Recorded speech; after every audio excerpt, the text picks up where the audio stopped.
Honestly, there's no way Endrick can compete for Kylian Mbappe's striker position next season. It might be a bit early to make this judgment, but that could be the scenario awaiting Endrick in the upcoming season. If Real Madrid wants Endrick once, they must want Mbappe at least 5 times as much. The question is, where will Endrick play among the stars at Real Madrid?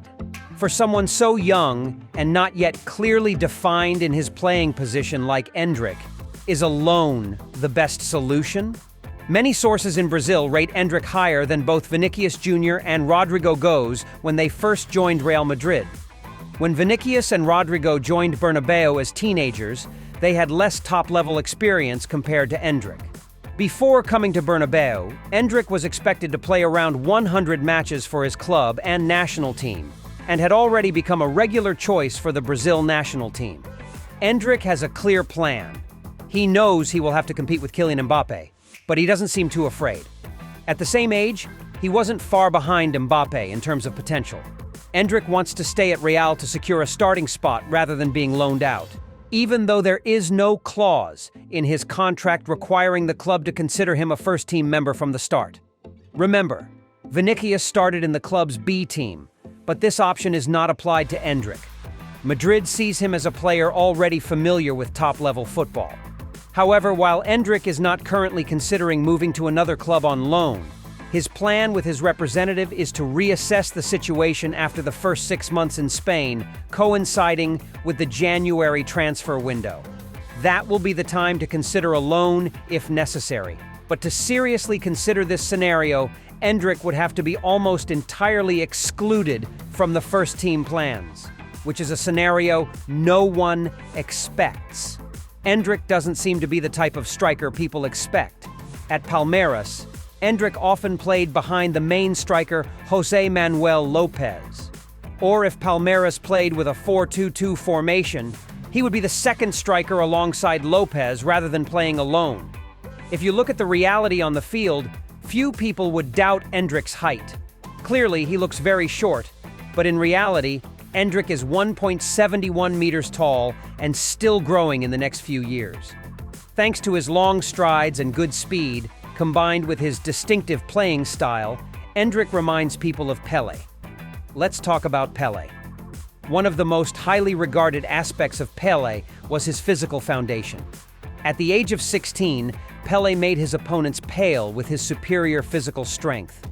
Unlike many people think, Pelé wasn't as flashy as Ronaldinho or Neymar, but his effectiveness was undeniable. He is credited with creating the number 10 position. So, will Endrick follow in Pelé's footsteps? Just a few months ago, people were convinced that he was the pure number 9 that Real Madrid was looking for. Is that an overstatement? Endrick is indeed a central forward, but not a traditional number 9. The kind of target man who pins down defenders and operates mainly in the penalty area. Instead, Endrick is a modern number 9 with good ball control, flexible movement, and effective exploitation of spaces behind the opponent's defense. His strength lies in attacking forward spaces. This is somewhat difficult to visualize as there aren't many metrics to indicate this, but it can be said that Endrick is extremely perceptive in space. Endrick himself is not fixed in any position. He moves and finds spaces, then moves into those areas to handle the ball. Additionally, his impressive speed helps him outpace defenders with long passes and his lightning-fast sprints. Endrick is left-footed and has a modest height of 1.73 meters. He doesn't excel in aerial play, but his ball-handling skills on the ground are excellent. He is a valuable asset for teams needing a forward who can coordinate well and drop deep to receive the ball. Before leaving Brazil, Endrick scored 21 goals in 82 matches, averaging a goal every 219 minutes, which is even more impressive considering he just turned 18 on July 24th. At Real Madrid, he is expected to be the central forward of the future.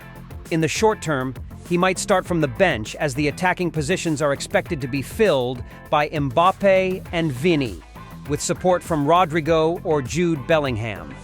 Depending on the tactical formation, whether 4-3-3 or diamond, although he has played on the wing in some matches, That is not the current plan. Real Madrid officially welcomes a raw gem, a player with the potential to become the official number 9 of the Brazilian national team in the future. Pele's total assists are not accurately recorded due to the lack of detailed assist statistics during his playing time. However, some sources have tried to estimate his number of assists. It is believed that Pelé made about 245 assists in 656 matches for Santos, 27 assists in 64 matches for New York Cosmos, and 33 assists in 92 matches for the Brazilian national team. This brings his total assists to around 305. Additionally, he had at least 9 assists in World Cup tournaments, with 6 to 7 assists in the 1970 World Cup alone. This is likely what Real Madrid wants Endrick to develop in his first season at the club. Many people are still puzzled by this assessment. Why buy Endrick so early when there is Mbappe for the forward position and Bellingham, Güler, and Brahim Diaz for the attacking midfield? However, there is a hypothesis that Endrick could completely play as a right winger. To understand Pelé's position on the field, we need to look back at the golden era of Brazilian football when every team played in a 4-2-4 formation. The traditional numbers from midfield onwards were usually number 5 for the defensive midfielder, number 8 for the playmaker, number 7 for the right winger, number 9 for the center forward, number 10 for the withdrawn forward, and number 11 for the left winger. However, it wasn't until Pelé donned the number 10 jersey in 1958 that this number became symbolic of the withdrawn forward position. By 1962 at Santos, Pelé often played behind 3 other forwards. He not only scored goals, but also dropped back to help organize the play. This made him one of the first withdrawn forwards capable of both attacking and organizing the game. Pelé is regarded by many journalists and football fans as a true number 10, similar to Zico, Platini, and Maradona. He not only created assists, but also scored many goals, making him one of the most complete attacking players, comparable to modern attacking midfielders like Kaká and Rivaldo. Pelé's autobiographies also recall that he always played in a style of advancing from the back, similar to how Kaká played in modern formations. "I have always been an attacking midfielder," he once said, affirming his position in football history. These words are not just personal pride, but also a testament from former teammates like Tostão and Jairzinho, that Pelé was truly an excellent playmaker, not just a pure forward. The right-wing position is also one that Real Madrid has always felt lacking, as Rodrigo has not been able to break through to become a major superstar. Endrick, being left-footed, is no stranger to frequently drifting to the right wing to receive the ball and then gradually developing the play. Statistics show that Endrick averages more than 5 dribbles per game just by choosing the right moments to accelerate. Logically, this is a plausible hypothesis that Real Madrid had targeted Endrick early on, after realizing that Rodrigo seemed to have reached his potential ceiling. Another factor to consider is the formation chosen by Mr. Ancelotti. Ancelotti's preference for the 4-1-2-1-2 diamond formation is also a premise for Endrick to get on the field, as Endrick often plays in a 2-forward formation. In over 300 minutes of play in the Brasileirão in 2022 and 2023, Endrick mainly focused on scoring goals. Look at this heat map. Palmeiras used the 4-2-3-1 tactical formation throughout the season, but during the period when Endrick was a starter, the team played 4 matches with a 3-4-1-2 or 4-3-1-2 system. That means there were 2 forwards instead of 1. This changed Endrick's operating area and role, opening up many imaginations about his future.